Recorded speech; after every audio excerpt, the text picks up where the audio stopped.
हम लोग देखेंगे diagnostic test on ear. Ear के अगर कोई प्रॉब्लम होता है, ईयर रिलेटेड अगर कोई भी डिजीज हो रहा है तो कौन कौन से हम लोग डायग्नोस्टिक टेस्ट करेंगे।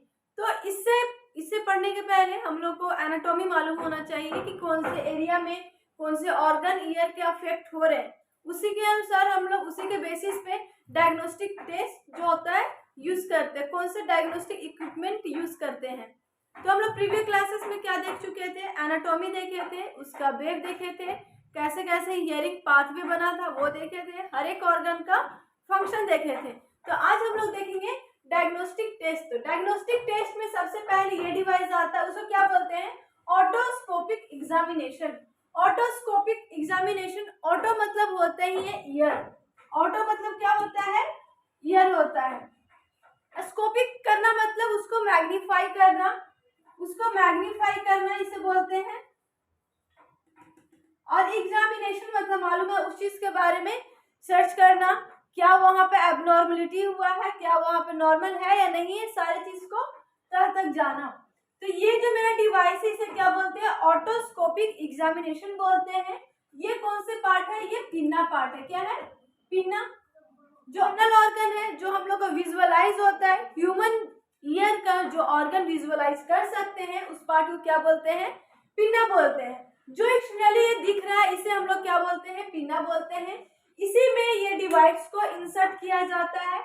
इसमें जो नोकीला बना हुआ है ये पॉइंटेड है और ये चीज जो है ये वाली चीज को इंसर्ट किया जाता है कहाँ, पिन्ना में। अब ये चीज तो इंसर्ट किया गया तो इसे हम लोग कौन से हैंड में डिवाइस को पकड़ेंगे, कौन से हैंड से हम लोग ऑर्गन को पकड़ेंगे, ये चीज के बारे में जानते हैं। जो राइट हैंड होता है, राइट हैंड में बैलेंस ज्यादा होता है। जो भी वर्किंग हैंड है वो डॉक्टर का या नर्सेस का जो भी वर्किंग हैंड है उसमें डिवाइस को होल्ड किया जाता है। इस तरह से इस डिवाइस को हम लोग होल्ड करेंगे और जो पिन्ना है उसे लेफ्ट हैंड से कुछ इस तरह से इसे कान को स्ट्रेच आउट किया जाता है, कान को थोड़ा सा बाहर की ओर लिया जाएगा और इस डिवाइस को इंसर्ट किया जाएगा और इसमें देखेंगे। तो यहाँ कैमरा भी लगा हुआ होता है, लाइट्स भी, अभी जो न्यू वाला डिवाइस है इसी में लाइट लगा हुआ रहता है, लेकिन जो ऑटोस्कोपिक पुराना वाला है उसमें डॉक्टर क्या करते हैं, हेड पर लाइट लगाते हैं और इसमें माइक्रोस्कोप लगा हुआ होता है जिसके कारण अंदर जो भी एबनॉर्मलिटी है वो दिखता है। इसमें क्या होगा, राइट हैंड से हम लोग डिवाइस को पकड़ेंगे, राइट हैंड से डिवाइस को होल्ड करेंगे एंड लेफ्ट हैंड से क्या करेंगे, पिन्ना को स्ट्रेच आउट करेंगे। होल्ड ही नहीं, स्ट्रेच आउट करना है जिससे डिवाइस को अंदर ले जाना इजी हो। हम लोग एनाटॉमी पढ़े थे तो जो कान है, जो टिम्पैनिक मेम्ब्रेन होता है, जो कैनाल है वो क्या थोड़ा सा कर्व है, थोड़ा सा इंक्लाइंड है। तो वो चीज को जब हम लोग स्ट्रेच आउट करते हैं तो क्या होता है, स्ट्रेट बन जाता है जिससे विजुअलाइजेशन इजी हो जाता है। यहाँ तक क्लियर हुआ। फर्स्ट डायग्नोस्टिक टेस्ट ऐसे करते हैं। सबसे ज्यादा डायग्नोस्टिक टेस्ट डिवाइस में यही यूज होता है, नॉर्मल डिवाइस यही। सबसे पहले अगर नॉर्मली अगर कोई भी डिजीज हुआ ईयर रिलेटेड तो सबसे पहले यही डिवाइस यूज किया जाता है। ये किसका ईयर है, ये पेशेंट का ईयर है। ये कौन सा पार्ट है, ईयर है, जिसको पिन्ना बोलते हैं हम लोग। यहाँ से क्या होगा, साउंड वेव निकल रहा है। ये क्या निकल रहा है, साउंड वेव ही निकल रहा है, साउंड वेव निकल रहा है। इसका फ्रीक्वेंसी हम लोग का जो हियरिंग फ्रीक्वेंसी होता है, अगर कोई भी पर्सन पूछा हियरिंग फ्रीक्वेंसी क्या है तो 20 हर्ट्ज टू 20,000 हर्ट्ज तक होता है हियरिंग साउंड है। हियरिंग साउंड इतना होता है, लेकिन जो लिसनिंग साउंड है इतना हम लोग सुन सकते हैं। इतना हियर मतलब क्या होता है, सुनना। लेकिन जो स्पीकिंग साउंड होता है कितना हम लोग बोल सकते हैं, तो बोलना स्पीकिंग साउंड कितना है, 2000 से लेकर 2000 हर्ट्ज से लेकर 5000 हर्ट्ज तक है, क्या है, स्पीकिंग साउंड है। सुनना, अब बोलेंगे कि हियरिंग दूसरा होता है, स्पीकिंग दूसरा होता है। हियरिंग तो कोई पंछी भी बोल रहा है, वो तो इंसान नहीं है ना, वो पंछी भी बोल रहा है। इसमें डीजे बॉक्स आ जाता है, बड़ा बड़ा इक्विपमेंट आ जाता है जहाँ पे जेट फ्लाई जो साउंड क्रिएट करता है वहां से जो प्रोड्यूस होता है वो सारा साउंड इसमें इंक्लूड होगा ना, इसलिए काफी ज्यादा होता है। कोई अगर बर्तन भी गिरता है या कोई भी सामान गिर रहा है, वाइब्रेट हो रहा है, तो उससे जो साउंड निकलता है वो हम लोग को हियरिंग होता है, सुन पाते हैं, इसलिए इतना मिनिमम है। जेट फ्लाई हो गया, कोई इंडस्ट्री से अगर कोई साउंड प्रोड्यूस हो रहा है तो उसे भी हम लोग हियर कर सकते हैं, इसलिए इतना ज्यादा मैक्सिमम है। लेकिन जो स्पीकिंग साउंड है, एक पर्सन ही बोल रहा है और कितना ज्यादा चिल्ला सकता है, चिल्लाएगा भी तो ज्यादा से ज्यादा वो 5000 तक ही वो चिल्ला सकता है, मिनिमम यही होता है और ये मैक्सिमम है। अब समझ में आया स्पीकिंग साउंड कितना होता है और हियरिंग साउंड, दोनों में डिफरेंस क्यों इतना ज्यादा वेरी कर रहा है। यहाँ तक क्लियर हुआ। सेकंड, फर्स्ट क्या था, ऑटोस्कोपिक टेस्ट, उसको समझ में आ गया। सेकंड क्या है, विस्पर टेस्ट, यहाँ भी समझ में आ गया। और जब विस्पर टेस्ट हो रहा होता है, जब विस्पर टेस्ट स्टार्ट होता है तो पेशेंट से एक दूरियां बनाए रहना चाहिए। अब यहाँ से हम लोग बोल रहे हैं, उसे कान में जाके बोल रहे हैं, हम लोग बोले भुनभुना रहे हैं, तो भुनभुनाने में उसे कान में आवाज जाना चाहिए ना, तो एक डिस्टेंस भी बनाएंगे कि हाँ इतना दूर तक ये आवाज सुन रहा है या नहीं, कितने दोनों के बीच में कितना डिस्टेंस में अगर जाते हैं तब वो आवाज उसके लिए लिसनिंग होता है। अब इतना दूर है, 1 से 2 फीट तक हम लोग को दोनों के बीच में डिस्टेंस बनाना चाहिए।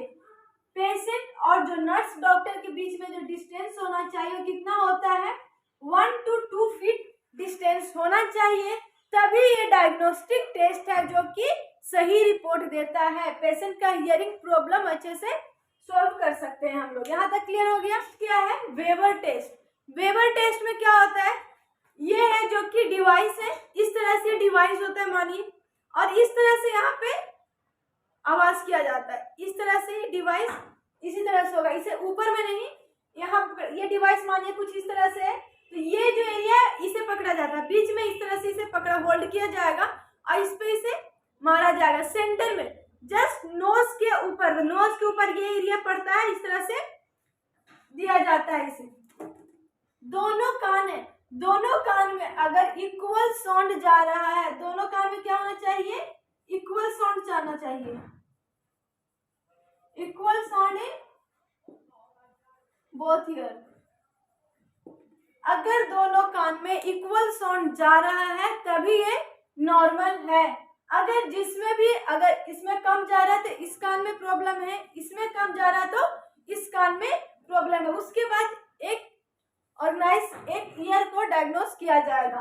सबसे पहले अगर कोई पेशेंट है जो कि एजुकेटेड नहीं है, उसे बस बोल रहा है कि कान में प्रॉब्लम है, सुनाई नहीं दे रहा है, तो डॉक्टर ये विपर टेस्ट करता है। विपर टेस्ट से पता चलेगा कि किस कान में आवाज सही से जा रहा है या नहीं जा रहा है। तो पेशेंट बोलेगा कि नहीं इसमें आवाज कम जा रहा है, ज्यादा जा रहा है, डॉक्टर फिर उसी कान को स्पेसिफिक डायग्नोस करेगा। इसमें क्या होता है, इक्वल साउंड दोनों में जाना चाहिए। इस तरह से यहाँ पर टांगा नहीं जाता, यहाँ पे इसे होल्ड किया जाएगा और यहाँ पे कुछ स्टक किया जाएगा, स्टक मतलब ठोकना, स्टक किया जाएगा, इसे बोलते हैं वेपर टेस्ट। वेपर टेस्ट अभी भी जब लेबोरेटरी में जाएंगे हम लोग तो सीखने के लिए काफी ज्यादा ये सबसे पहले यही सिखाया जाता है। अगर ईयर प्रॉब्लम में MSN 3rd ईयर में जाते हैं तो डायग्नोस्टिक टेस्ट में सबसे पहले ENT आता है, तो ENT में सबसे पहले डायग्नोस्टिक टेस्ट में यही चीज सिखाया जाएगा। उसके बाद ऑटोस्कोपिक दिखाया जाता है, सबसे पहले ये, इसी के साथ होता है रीनर टेस्ट, रीनर वेपर, और उसके बाद ऑटोस्कोपिक सबसे पहले दिखाया जाएगा। उसके बाद हॉस्पिटल ड्यूटी लगेगा तो ऑल अदर डिवाइसेस हैं जो कि दिखाया जाएगा। क्या है रीनर साउंड, रीनर साउंड में क्या होता है, ये डिवाइस यहाँ नहीं करके क्या किया जाता है, कान के पास थोड़ा सा डिस्टेंस यहाँ पे रहता है, यहाँ पे इसे किया जाता है। रीनर टेस्ट में कान के पास लाया जाता है, यहाँ पर इसका टेस्ट होगा, दोनों कान में देखा जाता ही है। उसके बाद AC और BC देखा जाता है, इसमें AC and BC। AC and BC क्या होता है, air conducting, air conduction and bone conduction. Electronic स्टेमोग्राफी में क्या होता है, इसमें डिवाइस है जो कि 2 वायर है जो कि आईब्रो के पास रखा जाता है, एक है जो कि आई के बिहाइंड रखा जाता है और एक है जो कि चिक पे यानी जो बिहाइंड ऑफ नोज बोल सकते हैं।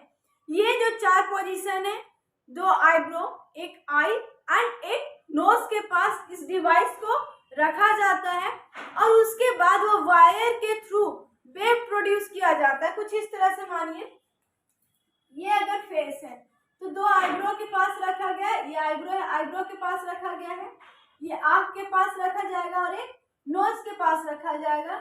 यहाँ कुछ इस तरह से डिवाइस है ये, और यहाँ पे मेजरमेंट बताते रहता है कि कितना हद तक ये साउंड इस वायर के थ्रू गया है, इस वायर के थ्रू कितना साउंड गया है ये दिखाते रहता है।